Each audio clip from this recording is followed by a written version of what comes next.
안녕하세요. 오늘의 연극의 환입니다. 이번에 소개해드릴 연극 제목은 안녕 모스크바입니다. 러시아의 극작가 알렉산드르 갈린이 쓴 이 연극은 정말 가슴 아프고 슬픈 이야기를 담고 있습니다. 모스크바 올림픽이 개최되던 1980년 러시아. 당시 소련에는 비밀리에 진행된 계획이 하나 있었습니다. 올림픽 때문에 세계의 관심이 모스크바에 쏠리는 것에 대비해 외국에 보여주기 싫은 거리의 어두운 면을 숨기는 것이었죠. 거리 정화라는 명목으로 시행된 이 계획에 의해 도시의 매춘부나 불황자, 알코올 중독자들은 모스크바 외곽의 임시숙소로 쫓겨납니다. 안녕 모스크바, 원제 아침 하늘의 별들은 이런 상황을 배경으로 펼쳐지는 이야기입니다. 오늘의 동영상에는 작품 처음부터 끝까지의 줄거리를 담아냈습니다. 스포일러 없이 연극을 즐기고 싶으신 분들은 시청에 주의하시길 바라며 오늘의 연극 시작하겠습니다.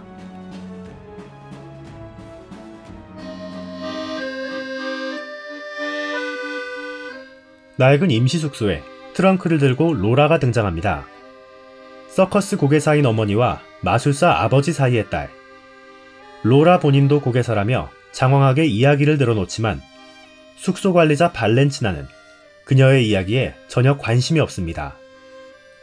친구와 놀러 왔다며 상황을 파악하지 못하고 있는 로라에게 발렌치나는 숙소의 주의사항들을 날카롭게 일러주기만 했죠. 그 후 발렌치나가 큰 소리로 부르자 이미 임시숙소에 머물고 있던 또 다른 여인 안나가 구석에서 등장합니다. 알코올에 중독된 안나는 숙소 안에서 부산스럽게 뛰어다니며 헛소리를 하지만 발렌치나와 로라는 관심을 주지 않습니다. 그러던 중 방에 새로 들어온 트렁크를 보며 발렌치나는 혹시 마리아가 온 게 아니냐라며 안나를 다그쳤죠. 발렌치나의 아들, 경찰 니콜라이가 마리아와 함께 강으로 향했다는 말을 들은 발렌치나는 안나와 티격태격하다 숙소에서 나갑니다. 발렌치나가 나간 후 로라와 안나는 두런두런 이야기를 나눕니다. 사실 대화를 나눈다기보단 안나가 일방적으로 떠든 것에 가깝죠. 술만 마시면 거리에 나가 사람들과 실랑이를 벌였던 안나는 경찰의 요주의 인물로 등록되었고 그것 때문에 올림픽 기간 동안 임시숙소로 쫓겨난 것이었습니다. 안나가 신나게 이야기를 쏟아내는 와중에 물리학자였지만 정신병원에 수용된 알렉산드르라는 남자가 숙소에 등장합니다. 그의 등장과 동시에 안나는 마리아와 니콜라이를 찾아보러 가겠다고 교차해 나가며 숙소에는 로라와 알렉산드르 둘만 남게 되었죠. 알렉산드르는 이야기를 하고 로라는 핀잔을 주며 몇 마디가 오가던 그때 숙소 밖에서 인기척이 들리고 알렉산드르는 문간에 로라는 어둠 속에 숨습니다. 숙소에 등장한 것은 마리아와 니콜라이였습니다. 강에서 수영을 해서인지 머리가 젖은 채로 숙소에 온 둘은 사랑을 속삭이는 듯 했으나 그것도 잠시 곧 티격태격 싸웁니다. 말다툼을 주고받다가 모스크바에 있는 아이를 보러 가야 한다며 트렁크를 챙기던 마리아는 문간에 숨어있던 알렉산드르를 보게 됩니다. 알렉산드르가 말해 같이 숨어있던 로라도 들키게 되고 니콜라이는 그런 두 사람을 몰아붙입니다. 그러나 두 사람이 지은 죄가 없는 데다 마리아와 한창 싸우고 있던 상황이라 결국 니콜라이는 두 사람을 내보냅니다.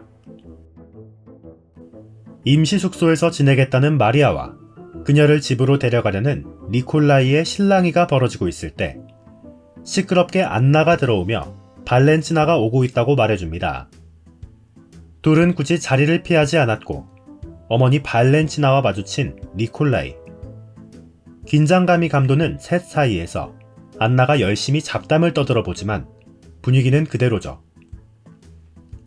마리아와 함께 있는 아들을 애써 모른 척하려고 해보지만 결국 발렌치나와 니콜라이는 설전을 벌이게 됩니다. 마리아를 집으로 데려가겠다는 아들과 창녀를 집에 들일 수 없다는 어머니. 둘은 격하게 싸우게 되지만 발렌티나로부터 경찰들이 순찰을 돌고 있다는 사실을 들은 니콜라이는 더 이상 자리를 비울 수 없어 돌아오겠다는 말을 남기고 숙소를 나갑니다. 니콜라이가 나가고 발렌티나는 마리아에게 본인의 이야기를 시작합니다. 철도 영무원이었던 남편이 있었지만 어느 날부턴가 갑자기 집을 비웠던 남편.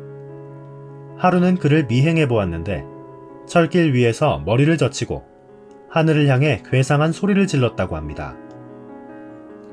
남편의 이상한 행동에 놀라고 결국 그 행동을 이해하지 못했던 발렌티나는 니콜라이가 태어나자마자 남편을 정신병원으로 넣어버렸죠. 이렇게 이야기를 털어놓는 듯 싶더니 발렌티나는 태도를 바꿔 마리아를 내쫓기 위해 협박합니다. 아들만을 생각하며 살아왔기에 마리아에게 아들을 넘겨줄 수 없었고 오빠인 지역 경찰대장을 통해 마리아에 대한 뒷조사를 했다며 협박을 하고 기차표를 주며 떠나라고 합니다. 그녀에게 맞서다 지쳐버린 마리아가 트렁크를 들고 떠나려 하는 그 순간 이상하게 흥겨운 음악과 함께 글라라가 등장합니다. 갑작스럽게 임시 숙소에 등장한 글라라. 그녀는 로라가 함께 왔다던 친구였습니다. 두 명의 남자를 이용해 모스크바에 들어가려고 로라를 찾으러 온 것이었죠.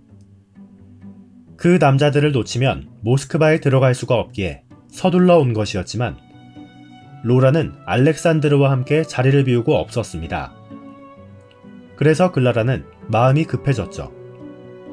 급기야 숙소에 있는 마리아를 로라로 속이고 데려가기 위해 설득하고 마리아는 모스크바로 가는 길목에 있는 임시 다리 니콜라이가 있는 곳에서 잠시 멈춰달라는 부탁을 하며 글라라와 함께 떠나기로 합니다. 숙소를 떠나기 전 마리아는 발렌티나를 보며 자신의 이야기를 털어놓습니다. 과거 그녀가 기숙학교에 살 때 술에 취해 남자 기숙사에서 뒹굴었다는 이유로 학교에서 쫓겨났고 어머니로부터 버림받았다고 말이죠. 그러나 남자 기숙사에서 놀아난 사람은 다른 사람이었고 누명을 쓰고 쫓겨난 것이었다는 말까지 남긴 마리아는 그대로 글라라와 함께 숙소를 떠납니다. 마리아와 글라라가 떠난 후 로라와 알렉산드르가 산책에서 돌아옵니다. 부쩍 수다스러워지고 친해진 모습으로요. 방에 있던 안나는 글라라가 왔었다는 사실을 알려주고 발렌티나의 집으로 간다며 숙소를 비웁니다. 그리고 태어나서 처음으로 사랑을 느낀 로라는 알렉산드르와 사랑을 속삭이게 됩니다.